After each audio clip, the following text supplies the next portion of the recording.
आप सभी का आपके अपने YouTube channel super concept classes में स्वागत है। और आज की इस वीडियो में हम लोग क्लास 10th सोशल साइंस के मॉडल सेट 5 के कंप्लीट सॉल्यूशन को देखने वाले हैं। और देखिए, जैक बोर्ड का जितना भी मॉडल सेट आया है, चाहे क्लास 9th का हो, 10th का हो, 11th का हो या फिर 12th का हो, अगर आप कंप्लीट वीडियोज देखना चाहते हैं, यानी अगर आपको कंप्लीट सॉल्यूशन चाहिए, तो आप इस वीडियो के डिस्क्रिप्शन बॉक्स पे चले जाइए। वहां पर आपको कंप्लीट प्लेलिस्ट का लिंक मिल जाएगा और आप आसानी से हर एक वीडियो को देख सकते हैं। तो देखिए, ये जो हमारा मॉडल सेट 5 है, ये सोशल साइंस का लास्ट मॉडल सेट है। और यहाँ पर देखिए, जो सोशल साइंस है, इसमें कुल मिलाकर 40 क्वेश्चन पूछे जाएंगे, जो कि आपका 40 नंबर का होने वाला है। और अगर बात करें टाइम का, तो यहाँ पर कुल मिलाकर 1 घंटा 30 मिनट यानी कि 1.5 घंटा का समय दिया जाएगा। तो चलिए एक एक करके हम लोग हर एक क्वेश्चन को बहुत ही अच्छे तरीके से समझते हैं। तो देखिए, हमारे पास जो पहला क्वेश्चन है क्या है कि स्वतंत्रता, समानता एवं बंधुत्व का नारा किस क्रांति की देन है। यहाँ पर 4 ऑप्शन है: रूसी क्रांति, फ्रांसीसी क्रांति, अमेरिकी क्रांति या फिर भारतीय क्रांति। तो इसका जो सही आंसर हो जाएगा ऑप्शन नंबर ख, यानी कि फ्रांसीसी क्रांति। क्लियर है? ये जो स्वतंत्रता, समानता, ये बंधुत्व है, ये किसका नारा है, मतलब किस क्रांति का ये देन है? तो ये फ्रांसीसी क्रांति का ये देन है। और देखिए, फ्रांसीसी क्रांति कब हुआ था, आप इस बात को भी याद रख सकते हैं। तो 1789 में क्या हुआ था, मतलब ये जो फ्रांसीसी क्रांति है स्टार्टिंग हुआ था। और ये जो फ्रांसीसी क्रांति है, इसी की देन है क्या? स्वतंत्रता, समानता, बंधुत्व। क्लियर है? आगे देखिए, क्वेश्चन नंबर 2 क्या है कि बिस्मार्क जर्मनी का प्रथम चांसलर कब बना। 4 ऑप्शन है, लेकिन इसका जो सही आंसर हो जाएगा ऑप्शन नंबर क, यानी कि 1871 ईस्वी को। तो ये जो बिस्मार्क है, जर्मनी का प्रथम चांसलर कब बना था? 1871 को बना था। आगे देखिए, क्वेश्चन नंबर 3 क्या है कि मनुष्य स्वतंत्र पैदा हुआ है, किंतु वह सर्वत्र बंधनों में जकड़ा हुआ है। यह कथन किस दार्शनिक का है? देखिए, यहाँ पर 4 ऑप्शन दिया गया है, किनका है ये, मतलब कथन आपको बताना है। तो ये देखिए, जो कथन है कौन दिया है, तो रूसो ने दिया है। ठीक है, इसका सही आंसर हो जाएगा ऑप्शन नंबर ग, यानी 3 का सही क्या हो जाएगा? ऑप्शन नंबर ग होगा। आगे देखिए, अगला क्वेश्चन क्या है, क्वेश्चन नंबर 4 कि किसके कल्पनादर्श यानी कि यूटोपिया। देखिए, कल्पनादर्श को क्या बोलते हैं? यूटोपिया भी बोलते हैं। में एक आदर्श समाज की कल्पना की गई है। देखिए, यहां पर कल्पनादर्श माने क्या हुआ, मतलब हम लोग क्या करेंगे, एक आदर्श समाज की कल्पना करेंगे। एक्चुअल में मतलब इसका यही होता है। तो देखिए, यहाँ पर 4 ऑप्शन दिया गया है कि इन्होंने मतलब इसको मतलब प्रस्तुत किया था, ये जो कल्पनादर्श है, किन्होंने किया था? मैथ्सिनी ने किया था, नेपोलियन ने किया था, कार्ल कैस्पर ने किया था या फिर फ्रेडरिक सरियू ने किया था। देखिए, ये कौन किन्होंने किया था? फ्रेडरिक सरियू ने किया था। और ये जो फ्रेडरिक सरियू है ना, ये क्या है? एक फ्रांसीसी चित्रकार है। और इन्होंने क्या किया था? चित्र की मदद से कल्पनादर्श को मतलब व्यक्त किया था। ये जो यूटोपिया है, इसका जो कंसेप्ट है, इसको व्यक्त किया था चित्र की मदद से। तो इसका जो सही आंसर हो जाएगा 4 का क्या हो जाएगा? ऑप्शन नंबर घ। और आपसे कभी भी पूछा जा सकता है कि फ्रेडरिक सरियू कौन थे, तो आपको बताना है कौन थे, तो फ्रांसीसी चित्रकार, यानी चित्रकार थे। कहां के? तो फ्रांस के। आगे देखिए, क्वेश्चन नंबर 5 क्या है कि यंग इटली की स्थापना किसने की। 4 ऑप्शन है, तो इसका जो सही आंसर हो जाएगा मैथ्सिनी। आप सभी को पता होगा, ये जो यंग इटली है, देखिए जो मैथ्सिनी है ना, इन्होंने 2 गुप्त संगठन का मतलब स्थापना किया है, एक यंग इटली का और एक यंग यूरोप का। याद रखना है आपको। आगे देखिए, क्वेश्चन नंबर 6 क्या है कि असहयोग आंदोलन की समाप्ति किस घटना से हुई। तो यहाँ पर ये जो चौरी चौरा, ये जो हत्याकांड है, यानी कि ये जो चौरी चौरा हिंसात्मक घटना है, मतलब एक्चुअल में क्या होता है, देखिए जब चौरी चौरा हत्याकांड हो जाता है ना, तो इसमें क्या होता है, इससे क्या होता है, मतलब पूरा देश में गर्म माहौल बन जाता है। तो ये सब देखकर क्या करते हैं, महात्मा गांधी असहयोग आंदोलन को मतलब खत्म कर देते हैं, वापस ले लेते हैं। तो असहयोग आंदोलन की समाप्ति कब होती है, तो मतलब चौरी चौराहा हत्याकांड जो है वो उसी घटना के साथ साथ मतलब क्या होता है, असहयोग आंदोलन हमारा खत्म हो जाता है, समाप्त हो जाता है। आगे देखिए, अगला क्वेश्चन क्या है, क्वेश्चन नंबर 7 कि भारत छोड़ो आंदोलन की शुरुआत कब हुई। भारत छोड़ो आंदोलन की शुरुआत कब हुई? तो जो 7 का सही आंसर आपका हो जाएगा ऑप्शन नंबर ग, यानी कि 1942 ईस्वी। गदर पार्टी की स्थापना किसने की? तो ये जो गदर पार्टी है, इसका स्थापना किन्होंने किया था? तो लाला हरदयाल ने क्या किया था? गदर पार्टी का स्थापना किया था। अगला देखिए, क्वेश्चन नंबर 9 क्या है कि स्वदेशी आंदोलन की प्रेरणा से भारत माता की छवि को किसने चित्रित किया। देखिए, बहुत ही अच्छा क्वेश्चन है। जो भारत माता की जो चित्र है, किन्होंने मतलब इसको चित्रित किया था, किन्होंने बनाया था। देखिए, बहुत ही अच्छा क्वेश्चन है। क्वेश्चन नंबर ग, ये जो ऑप्शन नंबर ग है, इसका सही आंसर हो जाएगा, क्या नाम है, कि अवनींद्रनाथ टैगोर ने। ठीक है, ये जो ऑप्शन नंबर ग है, 9 का क्या हो जाएगा? ऑप्शन नंबर ग इसका सही हो जाएगा। क्लियर है? आगे देखिए, क्वेश्चन नंबर 10 क्या है कि खुदाई खिदमतगार की स्थापना किसने की। इसका भी सही आंसर हो जाएगा ऑप्शन नंबर ग, यानी कि अब्दुल गफ्फार खान ने। किन्होंने क्या था? अब्दुल गफ्फार खान ने। अब देखिए, 10 क्वेश्चन यहाँ पर आपका हिस्ट्री का है, अब यहां से आपका स्टार्ट हो जाता है भूगोल यानी कि ज्योग्राफी। क्या है देखिए पहला क्वेश्चन कि इनमें से कौन सा नवीकरणीय संसाधन नहीं है। देखिए बोला जा रहा है कि कौन सा नवीकरणीय संसाधन नहीं है, और आप शुरू से पढ़ते हुए आ रही है जो कोयला है आपका, कोयला आपका क्या है, नवीकरणीय संसाधन नहीं है, माने ये एक अनवीकरणीय संसाधन है। और ये जो जल है ये नवीकरणीय है, ये पवन भी नवीकरणीय है, और ये सौर ऊर्जा भी आपका क्या है, नवीकरणीय है। क्वेश्चन नंबर 12 क्या है कि कितने किलोमीटर के बाद किसी देश का महासागरीय संसाधन पर अधिकार नहीं है। तो इसका जो आंसर हो जाएगा ऑप्शन नंबर ग, यानी कि 200 किलोमीटर के बाद। 200 किलोमीटर के बाद मतलब जो महासागर का जो संसाधन रहेगा उसमें किसी भी देश का और अधिकार नहीं होगा। क्लियर है। क्वेश्चन नंबर 12 का जो आंसर हो जाएगा ऑप्शन नंबर ग हो जाएगा। आगे देखिए अगला क्वेश्चन क्या है, क्वेश्चन नंबर 13 कि भारत के कुल क्षेत्रफल में कितने प्रतिशत क्षेत्र पर पठारी भाग है। मतलब देखिए भारत का जो क्षेत्रफल है, टोटल जो क्षेत्रफल है, टोटल जो एरिया है, उसमें कितना परसेंट पठारी भाग पाया जाता है। तो देखिए क्वेश्चन नंबर 13 का ये जो मतलब आंसर होने वाला है, देखिए कहीं कहीं पर मतलब इसका देखिए कहीं कहीं पर आपको 22% भी देखने को मिलेगा, कहीं कहीं पर आपको 22% देखने को मिलेगा, तो कहीं कहीं पर 27% देखने को मिलेगा। तो यहाँ पर अगर आप ऑप्शन को देखेंगे 27% आपको दिख रहा है, तो इसका आंसर हो जाएगा ऑप्शन नंबर ख हो जाएगा। क्लियर है। यहाँ पर अगर आप नेट में भी सर्च करेंगे ना तो कहीं कहीं पर आपको 22% भी देखने को मिलेगा।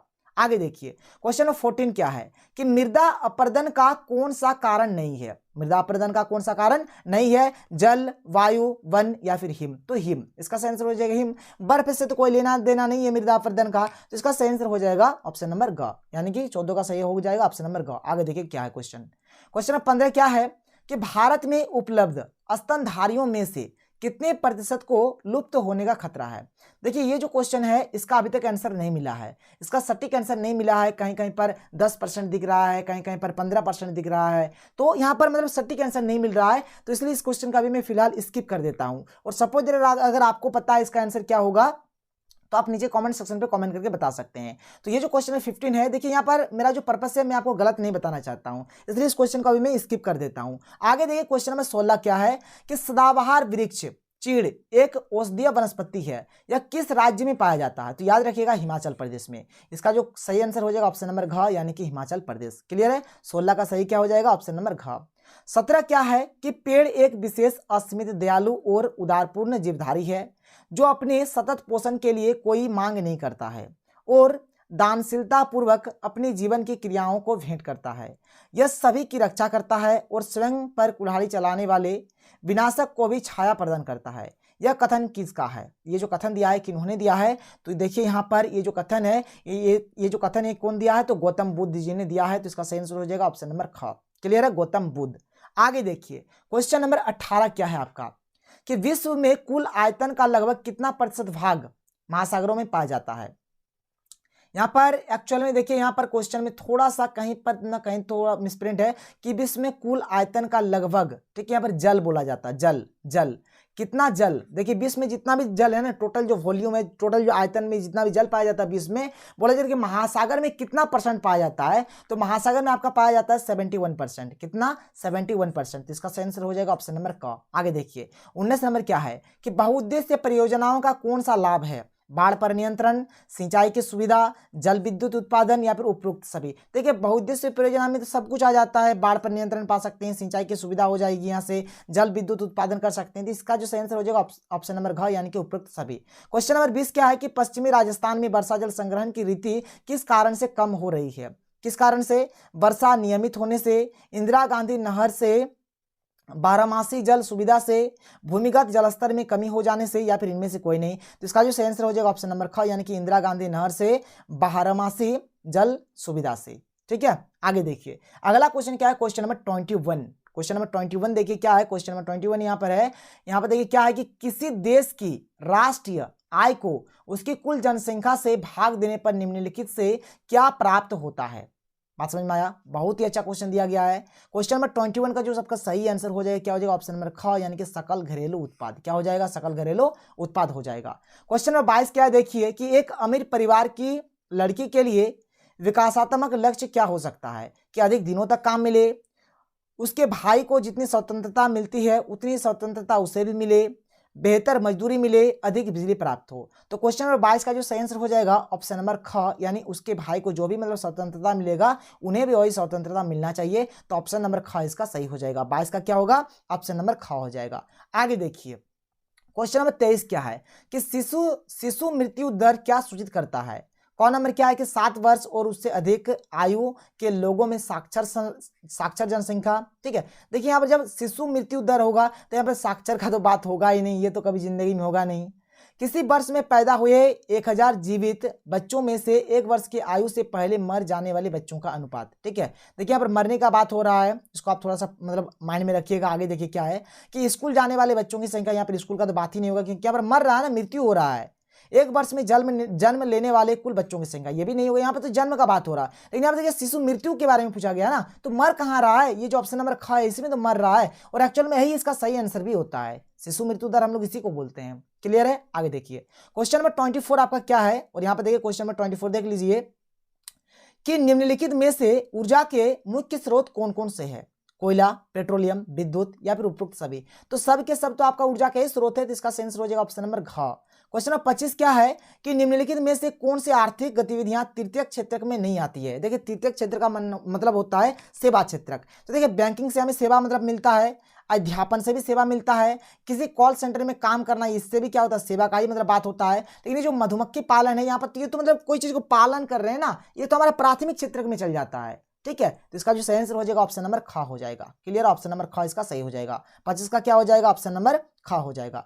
आगे देखिए क्वेश्चन नंबर 26 क्या है कि मनरेगा का विस्तारित रूप चुने। मतलब ये जो मनरेगा है इसका पूरा नाम क्या होता है, तो इसका माने होता है कि इसका मतलब होता है कि महात्मा गांधी राष्ट्रीय ग्रामीण रोजगार गारंटी अधिनियम। ये जो ऑप्शन नंबर ख है इसका सही हो जाएगा। क्लियर है, 25 का ये क्वेश्चन नंबर कितना 26 है ना, क्वेश्चन नंबर 26 का कितना हो जाएगा यहाँ पर, 26 का हो जाएगा ख, यानी कि महात्मा गांधी। ठीक है, महात्मा गांधी राष्ट्रीय ग्रामीण रोजगार गारंटी अधिनियम। क्लियर है, आगे देखिए यहाँ पर आप देख सकते हैं यहाँ पर मोहन गांधी है जो कि होगा नहीं। ठीक है, यहाँ पर महात्मा गांधी राष्ट्रीय, यहाँ पर ग्रामीण छूटा हुआ है, ये भी होगा नहीं। महात्मा गांधी राष्ट्रीय ग्रामीण रोजगार, यहाँ पर गारंटी अधिनियम नहीं है, तो ये भी नहीं होगा। तो होगा कौन वाला, ऑप्शन नंबर ख इसका सही होगा। आगे देखिए क्वेश्चन नंबर 27 क्या है कि किसी वर्ष में उत्पादित, यहाँ पर एक खाली स्थान है, के कुल मूल्य को सकल घरेलू उत्पाद कहा जाता है। देखिए ये जो सकल घरेलू उत्पाद है जिसको हम लोग बोलते हैं जीडीपी, और जीडीपी बहुत ही इंपॉर्टेंट होता है। आप हर एक मॉडल सेट को उठा के देख लीजिए, जीडीपी से क्वेश्चन बन ही रहा है। और इसका जो सही आंसर हो जाएगा यहाँ पर, पहले तो ऑप्शन देखिए क्या क्या है कि सभी वस्तुओं और सेवाओं, सभी अंतिम वस्तुओं और सेवाओं, सभी मध्यवर्ती वस्तुओं और सेवाओं, सभी मध्यवर्ती तथा अंतिम वस्तुओं और सेवाओं। तो इसका जो सही आंसर हो जाएगा ऑप्शन नंबर ख, यानी सभी अंतिम वस्तुओं और सेवाओं। क्लियर है, 27 का हो जाएगा सही आपका ख नंबर। आगे देखिए क्वेश्चन नंबर 28 क्या है कि सलमा एक सरकारी अस्पताल में नर्स का कार्य करती है। देखिए सरकारी अस्पताल में काम करेगा, यानी सरकारी ही मतलब नर्स है। तो ये जो सरकारी नर्स है तो जाहिर सी बात है, आप समझ सकते हैं कि किस क्षेत्र में जाएंगे, तो ये संगठित क्षेत्र में जाएंगे जहां पर इनको वेतन बहुत ही अच्छे तरीके से मिलेंगे, हर एक सुख सुविधा इनको बहुत ही अच्छे तरीके से मिलेंगे। तो क्वेश्चन नंबर 28 का जो सही आंसर हो जाएगा ऑप्शन नंबर घ हो जाएगा। आगे देखिए क्वेश्चन नंबर 29 क्या है कि भारत के किस क्षेत्र में छुपी हुई बेरोजगारी पाई जाती है। तो जाहिर सी बात है कृषि क्षेत्र में कैसा बेरोजगार पाया जाता है, छुपा हुआ बेरोजगार है, मतलब छुपी हुई बेरोजगारी है इसमें। ठीक है, आगे देखिए क्वेश्चन नंबर 30 आपका क्या है। यहाँ पर क्वेश्चन नंबर 30 क्या है कि इस क्षेत्र के श्रमिक माल का उत्पादन नहीं करते हैं। तो इसका सही आंसर हो जाएगा तृतीयक क्षेत्र का जो संबंध होता है किससे होता है, सेवा से होता है। यहाँ पर माल का उत्पादन नहीं होता है। आप क्षेत्रक के बारे में अच्छे तरीके से पढ़िए क्योंकि क्षेत्रक से हर बार क्वेश्चन बन रहा है। आगे देखिए क्वेश्चन नंबर 31 क्या है कि बेल्जियम में सत्ता की साझेदारी के संबंध में कौन सा कथन असत्य है। क्या है कि केंद्रीय सरकार में डच और फ्रेंच भाषी मंत्रियों की संख्या समान है, बिल्कुल बात सही है, ये तो असत्य नहीं है। राज्य सरकारें केंद्र सरकार के अधीन नहीं है। ठीक है, फिर आगे क्या है कि बेल्जियम में अलग सरकार है और इसमें डच एवं फ्रेंच भाषी समुदायों का असमान प्रतिनिधित्व है, ये गलत बात है। देखिए मतलब बेल्जियम में क्या है, बेल्जियम का जो सत्ता का साझेदारी है उसमें समान हर एक लोगों को समान हक दिया गया है, ये जो बात है ये असत्य है। मतलब जो भी है ना फ्रेंच भाषी और डच भाषी दोनों समुदाय का जो लोग है उन दोनों को क्या किया गया है, समान प्रतिनिधित्व दिया गया है, समान है दोनों। तो इसका जो सही आंसर हो जाएगा ऑप्शन नंबर ग, क्योंकि ये बात ये जो बताया जा रहा है ये असत्य है, ये क्या है, असत्य है। क्वेश्चन नंबर 32 क्या है कि संघात्मक शासन प्रणाली वाला देश इनमें से कौन नहीं है। तो देखिए यहाँ पर जो श्रीलंका है, श्रीलंका हमारा संघात्मक शासन प्रणाली वाला देश नहीं है बल्कि एकात्मक वाला देश है, एकात्मक शासन प्रणाली वाला देश है। क्लियर है, कोई प्रॉब्लम नहीं है। आगे देखिए क्वेश्चन नंबर 33 क्या है कि निम्न में से किस देश में एकात्मक शासन व्यवस्था है। अभी मैंने आपको बताया श्रीलंका होगा इसका आंसर, तो 33 का क्या हो जाएगा, घ हो जाएगा। क्वेश्चन नंबर 34 क्या है कि शिक्षा किस सूची में शामिल है? देखिए यहाँ पर 4 ऑप्शन है, संघ सूची, राज्य सूची, समवर्ती सूची या फिर इनमें से कोई नहीं। तो देखिए क्वेश्चन नंबर 34 का जो सही आंसर हो जाएगा ऑप्शन नंबर ग, यानी ये जो शिक्षा है ये किस सूची के अंतर्गत आते हैं? समवर्ती सूची के अंतर्गत आते हैं। क्वेश्चन नंबर 35 क्या है कि भारत में स्थानीय शासन प्रणाली कितनी स्तर की है? ठीक है, देखिए पहले अगर आप बात करेंगे भारत के अगर संविधान के बारे में, तो जो हमारा देश है संघात्मक सरकार है, मतलब यहाँ पर संघवाद शासन व्यवस्था चलता है। क्या होता है? देखिए यहाँ पर केंद्र सरकार होता है, राज्य सरकार होता है, स्थानीय सरकार होता है। जो केंद्र सरकार, राज्य सरकार है ना, ये सब हमारा फर्स्ट सेकंड वाला होता है, फर्स्ट स्तरीय होगा, सेकंड स्तरीय होगा। और यहाँ पर ये जो हमारा स्थानीय शासन प्रणाली में जो स्थानीय सरकार होता है, ये हमारे क्या होता है? त्रिस्तरीय होते हैं, मतलब थर्ड वाला ये होता है। ठीक है, इसका सही आंसर हो जाएगा ऑप्शन नंबर ग हो जाएगा। क्लियर है, कोई दिक्कत नहीं है। देखिए आप अच्छे तरीके से समझिए, अगर आपको समझ में नहीं आ रहा है तो आप नीचे कमेंट सेक्शन पे कमेंट कर सकते हैं, और अगर आपको वीडियो पसंद आ रहा है तो वीडियो को लाइक कर सकते हैं और आप अपने दोस्तों के साथ शेयर कर सकते हैं। आगे देखिए क्या क्वेश्चन नंबर 36 कि संघ सरकार की एक विशेषता नहीं है। यहां पर देखिए 4 ऑप्शन है कि राष्ट्रीय सरकार अपने कुछ अधिकार प्रांतीय सरकार को देती है, अधिकार विधायिका, कार्यपालिका और न्यायपालिका के बीच बंट जाते हैं, निर्वाचित पदाधिकारी ही सरकार में सर्वोच्च ताकत का उपयोग करते हैं, सरकार की शक्ति शासन के विभिन्न स्तरों के बीच बंट जाती है। तो देखिए यहाँ पर कौन वाला बोल रहा है कि विशेषता नहीं है। तो क्वेश्चन नंबर 36 का जो सही आंसर हो जाएगा ऑप्शन नंबर ग, क्या हो जाएगा कि निर्वाचित पदाधिकारी सरकार में सर्वोच्च ताकत का उपयोग करते हैं। ऐसा बिल्कुल भी नहीं है, यहाँ पर निर्वाचित पदाधिकारी ही नहीं कर सकता है, बल्कि हर एक कोई कर सकता है। क्वेश्चन नंबर 37 क्या है कि निम्न में कौन सुमेलित है, मतलब कौन मतलब आपका मैच कर रहा है? जैसे देखिए यहाँ पर ऑप्शन नंबर क क्या है कि संघ सूची, पुलिस, कृषि, व्यापार। ऑप्शन नंबर ख क्या है कि राज्य सूची, प्रतिरक्षा, बैंकिंग, संचार। ऑप्शन नंबर ग क्या है कि समवर्ती सूची, वन, विवाह, उत्तराधिकार। ऑप्शन नंबर घ क्या है कि अवशिष्ट शक्ति, केंद्र सरकार। तो देखिए यहाँ पर जो आपका मैच कर रहा है कौन मतलब आपका सही है एक्चुअल में अगर देखा जाए तो ऑप्शन नंबर ग, क्योंकि समवर्ती सूची के अंदर आपका क्या क्या आता है? वन आता है, विवाह आता है, उत्तराधिकार आता है। तो ये सब जो चीजें किसके अंतर्गत आते हैं? समवर्ती सूची के अंतर्गत आते हैं। देखिए आपको वीडियो भी मिलेगा, आपको टेंशन नहीं लेना है, जहां पर मैं आपको हर एक चीज को, जैसे कि पॉलिटिकल साइंस का जो भी चीज रहेगा ना अच्छे तरीके से पढ़ाऊंगा, जैसे कि संघ सूची हो गया, राज्य सूची हो गया, समवर्ती सूची हो गया, इसमें कितने सब्जेक्ट आते हैं, हर एक चीज आपको बिल्कुल भी टेंशन नहीं लेना है। तो यहाँ पर ये जो क्वेश्चन नंबर 37 है इसका सही आंसर हो जाएगा ऑप्शन नंबर ग। आगे देखिए क्वेश्चन नंबर 38 क्या है कि इनमें से कौन सा एक हित समूह का उदाहरण है? एक हित, ये जो बामसेफ है, बामसेफ क्या है? एक हित समूह का उदाहरण है। क्वेश्चन नंबर 39 क्या है कि नेपाल में हुए जनसंघर्ष को निम्न में से क्या कहा गया था? ठीक है, नेपाल में जो जनसंघर्ष हुआ था उसको क्या कहा गया है? तो उसको हम लोग बोलते हैं लोकतंत्र के लिए दूसरा आंदोलन। क्या बोलते हैं उसको हम लोग? लोकतंत्र के लिए दूसरा आंदोलन। आगे देखिए जो कि हमारा लास्ट क्वेश्चन है, और यहाँ पर हमारा सोशल साइंस का मॉड्यूल खत्म हो जाता है। क्या है कि लोकतंत्र और जनसंघर्ष के संबंध में क्या असत्य है? ये जो लोकतंत्र है और ये जो जनसंघर्ष है, इन दोनों का जो रिलेशन है इसमें क्या असत्य है? क्या असत्य? देखिए इसका जो सही आंसर हो जाएगा ऑप्शन नंबर का ही हो जाएगा। क्या हो जाएगा कि लोकतंत्र का जनसंघर्ष के माध्यम से विकास अवरुद्ध होता है। इसका सही आंसर हो जाएगा ऑप्शन नंबर का। क्लियर है? तो यहाँ पर मैंने कुल मिलाकर 40 क्वेश्चन आपको बता दिया। शायद आपको वीडियो पसंद आया होगा। तो मिलते हैं अगले वीडियो में। थैंक यू, जय हिंद।